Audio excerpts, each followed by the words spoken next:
On May 15, 1943, the United States military spent $2 million, a colossal sum at the time, to create a weapon capable of wiping entire Japanese cities off the face of the earth without a single bomber flying over the target. The weapon worked perfectly on the very first try, just in the wrong zip code. The Carlsbad Army Airfield in New Mexico burned so violently that night that the fire was practically impossible to put out. The flames were igniting inside the walls, under the roofs, in tight spaces where fire hoses simply couldn't reach. A brand new barracks, the command center, the base general's personal car, reduced to a charred husk right in the parking lot. There were no enemy planes. There were no saboteurs. A United States Army airfield was burned to the ground by its own top-secret weapon, which was undergoing its final tests at that exact moment. A weapon that worked so flawlessly, it annihilated the very people who built it. And here is what makes this story truly insane. The weapon that burned down this military base contained 0 gunpowder, 0 TNT, 0 guidance systems. Its primary component was a living, breathing creature that weighed about half an ounce, lighter than a piece of mail. To understand how it came to this, you have to go back a year and understand a problem that, in 1942, had no solution. America was desperately looking for a way to destroy Japan's industrial capacity from the air. The problem wasn't delivering the payload. The bombers could make the trip. The problem was the architecture of the target itself. When an American bomber pilot looked down at Cologne, Germany, he saw stone, concrete, and heavy steel factories. One bomb drops, glows a hole in the roof. The factory inside is destroyed. The system works. But when he looked down at Osaka, he saw an endless sea of wooden roofs, indistinguishable from one another. Which one is a factory? Which one is a house? Which one is both? A high-explosive bomb drops, it punches a neat hole through the paper-thin roof. The house remains standing. The workshop inside is fine. The bomb is useless. European cities were concrete and stone. High explosives cracked them open. Japanese cities in 1942 were built from entirely different materials.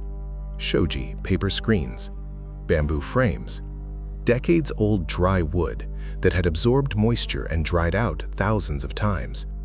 And the industry, which in Europe was concentrated in massive factory complexes, was completely decentralized in Japan.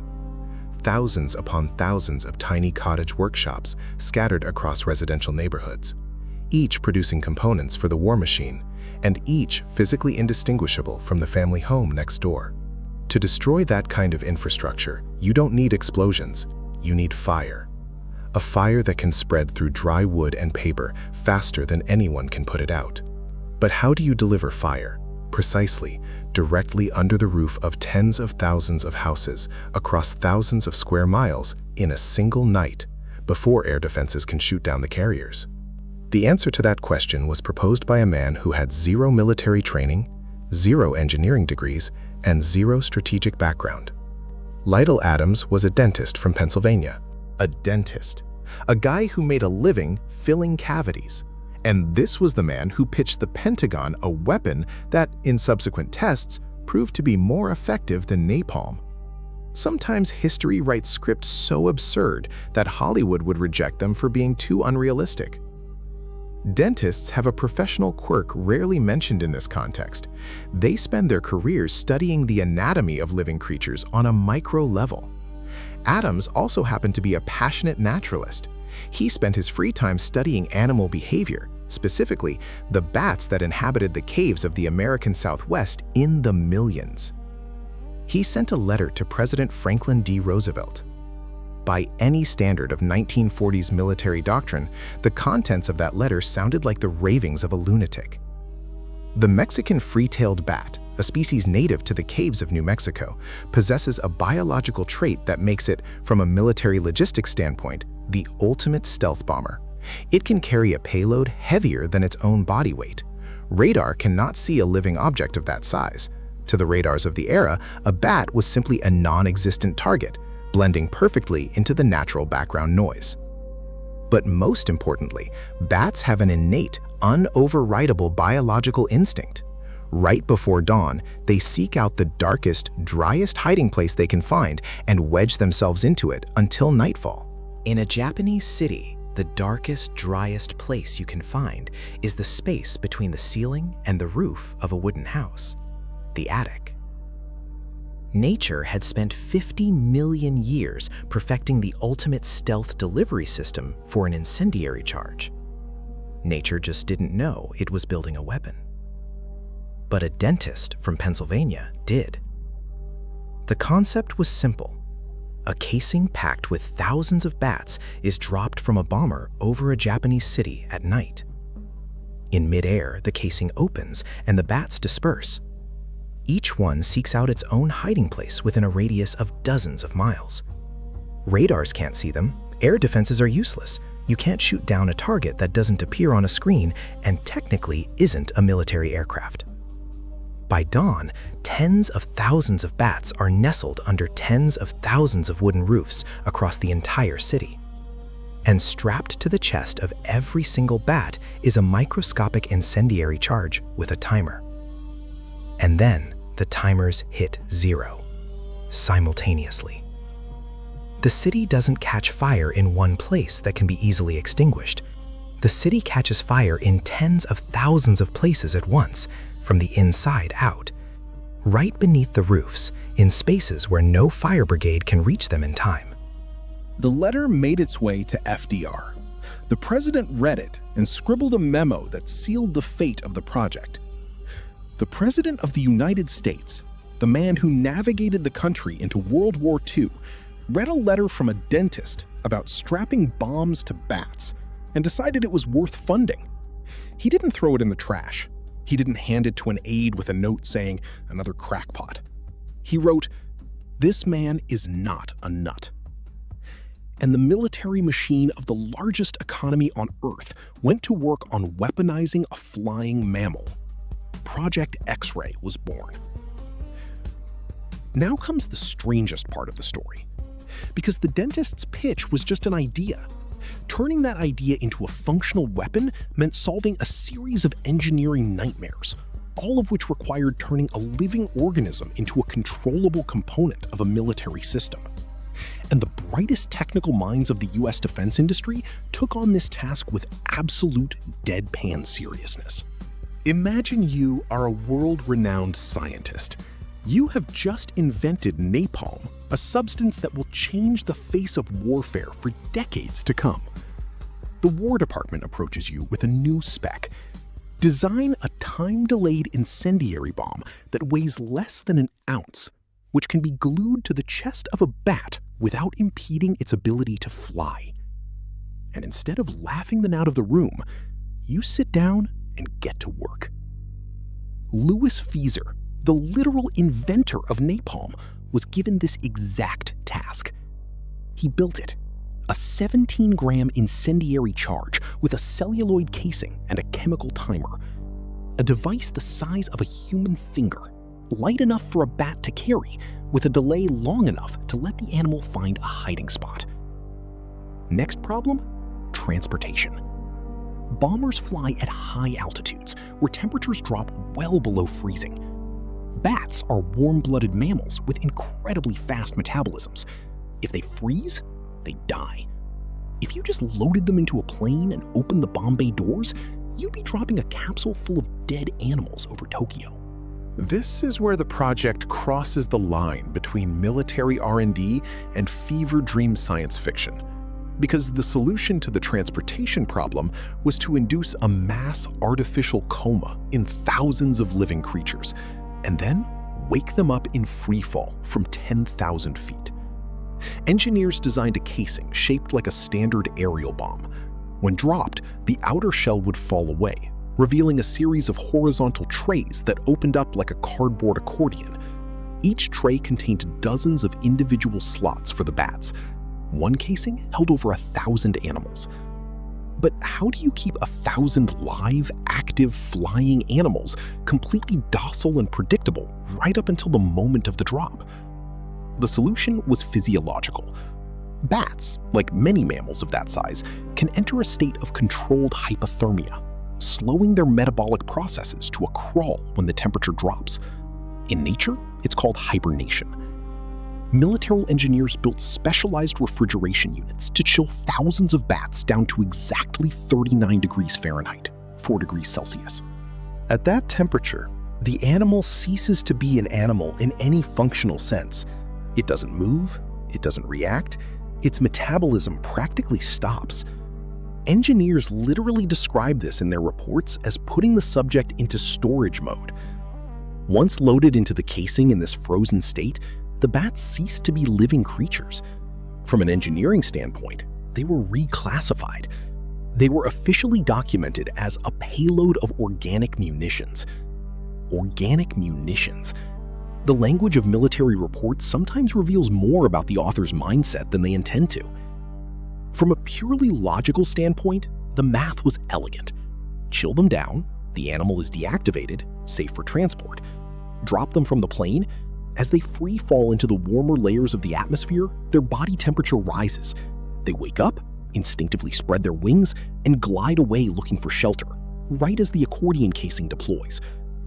Every individual component of this chain was tested, and every component worked. The bombs ignited on time, the casing deployed flawlessly, the hypothermia and the wake-up process occurred exactly on schedule, in a laboratory setting, under perfectly controlled temperatures. In a laboratory setting. Remember those words.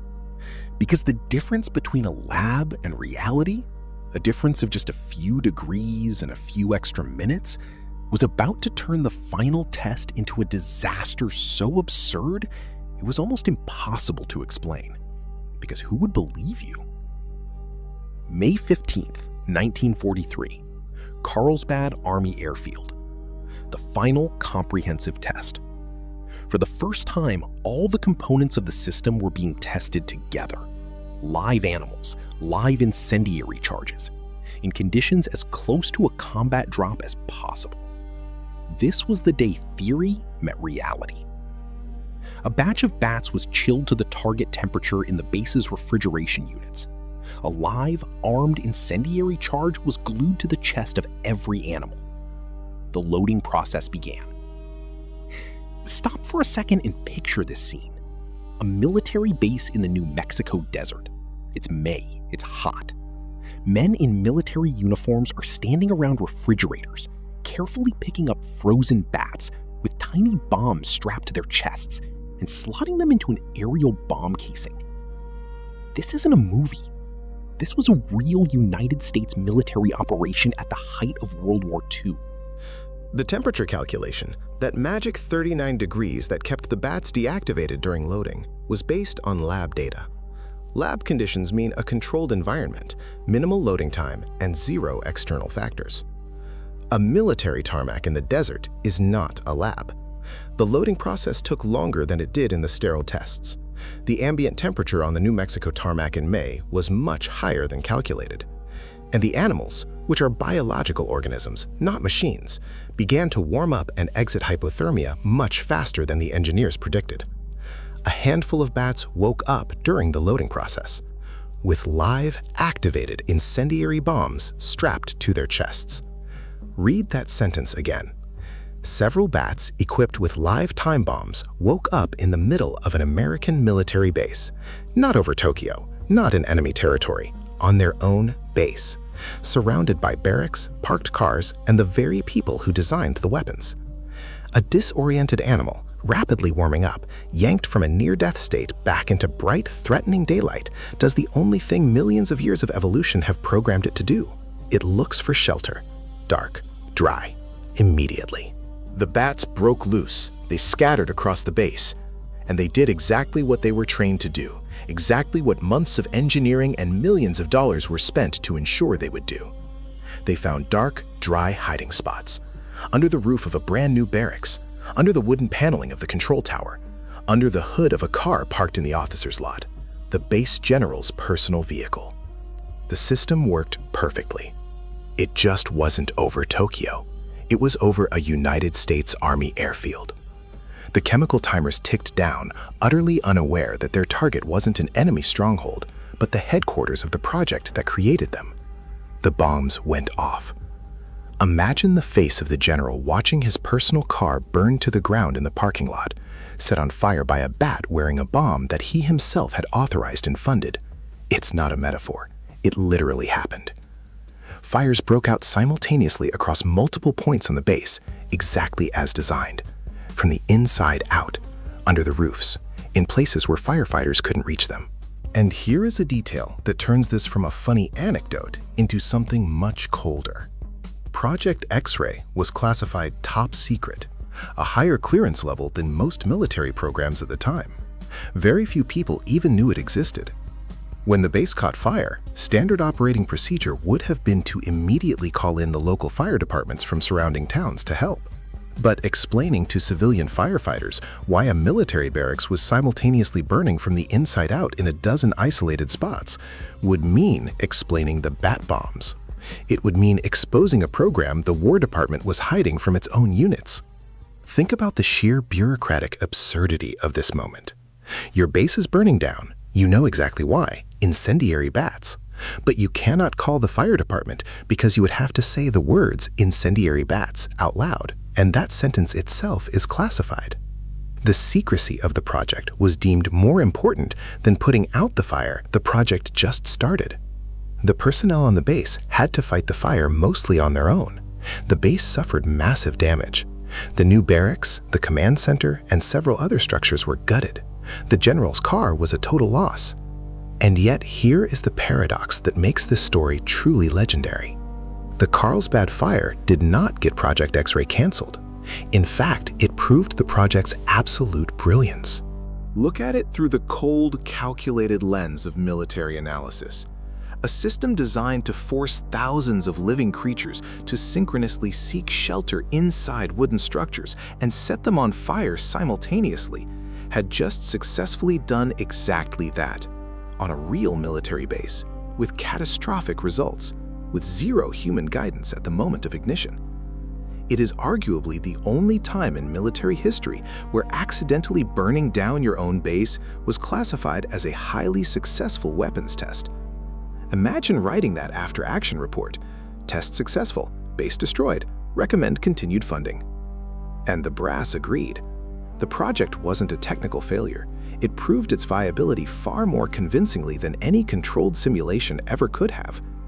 The program was handed over to the Marine Corps for further development. The Marines actually built a massive, mathematically exact replica of a typical Japanese urban block in the Utah desert, the Japanese village at Dugway Proving Ground, using the exact same wood and paper techniques used in Japan specifically to test incendiaries.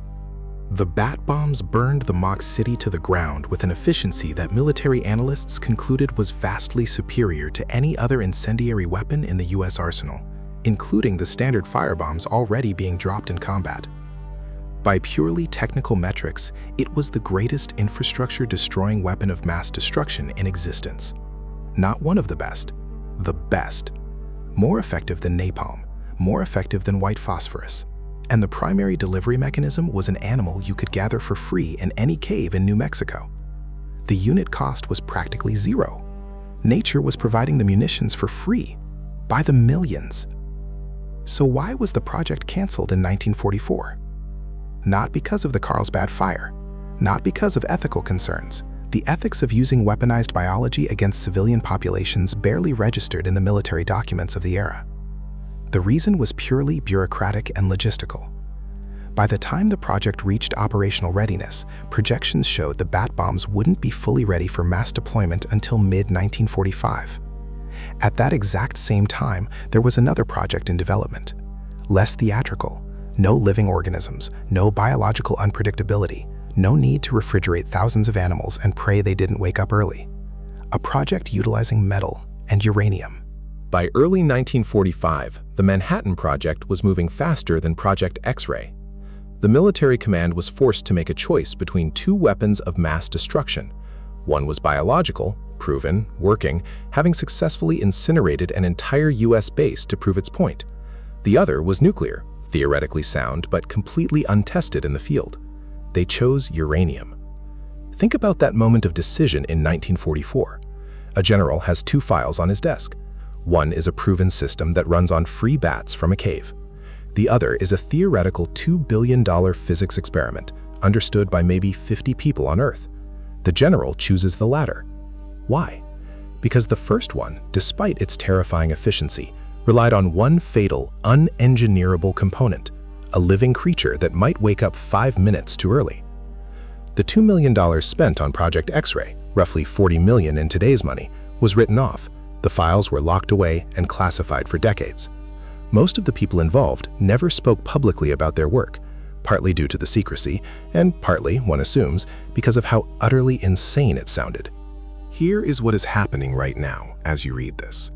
In the Carlsbad caverns of New Mexico, roughly 400,000 Mexican free-tailed bats are hanging from the ceiling. Every evening at sunset, they fly out of the cave in a massive, swirling black cloud. Tourists stand below, taking pictures with their iPhones. A beautiful natural wonder. None of those tourists know that 80 years ago, their government planned to turn the direct ancestors of those exact animals into winged incendiary bombs to wipe Japanese cities off the map, and that those bombs worked better than anything else in the US arsenal. The bats that were supposed to be the ultimate weapon went back to their caves. The entire engineering chain of Project X-ray was built on a single unspoken assumption that drove every technical decision, that a living organism can be entirely defined by engineering parameters: freezing temperature, reaction time, behavioral pattern. If you know the parameters, the organism becomes a predictable cog in a machine, just like a timer or a parachute. And they did measure every parameter correctly.